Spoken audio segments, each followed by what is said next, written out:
did the Falcons get fleeced by only getting a third-round pick?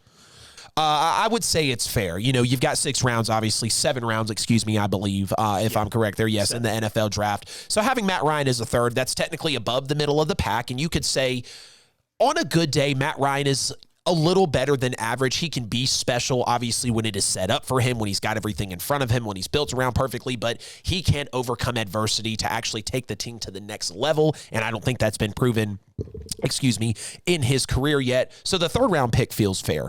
But in terms of wanting to see another pick potentially, you know, also wanting to see maybe a pick in a player, this goes on to tell me that the Atlanta Falcons yet again did not read the temperature of the room for the NFL market.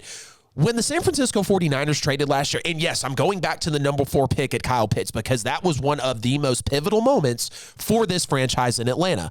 When you realize what the San Francisco 49ers send over to get Trey Lance, Mike Bell, you said it perfectly. The Falcons' phones were absolutely blowing up on draft night. And Atlanta took Kyle Pitts. They could have got a king's ransom, fell back for Micah Parsons, fell back for a Surtain, fell back for a lineman. They could have gotten so much, but they took Pitts. Now, who's going to deliver that ball to Pitts? Oh, the quarterback that you just traded out of the room and only got a third-round pick for. I guess it's a good thing because the Falcons don't know how to draft. I guess a team is like, oh, you know, they're desperate. They're in rebuild mode. They don't know how to draft. We'll just pitch them a third rounder and that'll be that. And they took it.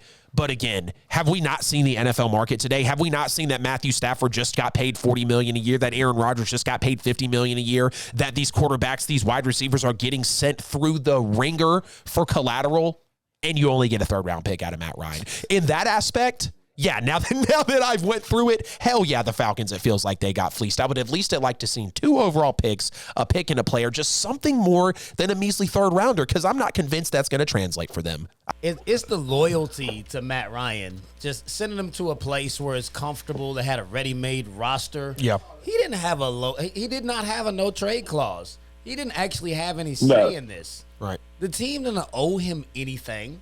Like, if you're literally in a rebuild, which they were rebuilding before they traded him, they picked up Kyle Pitts to try to give him something that resembled a weapon, and then you lost Calvin Ridley to all of his betting ignorance, and now you just gave him away because you wanted to do Matt Ryan a solid. You don't owe Matt Ryan anything. Right. You owe him $40 million. Right. You don't owe him to screw your own team over.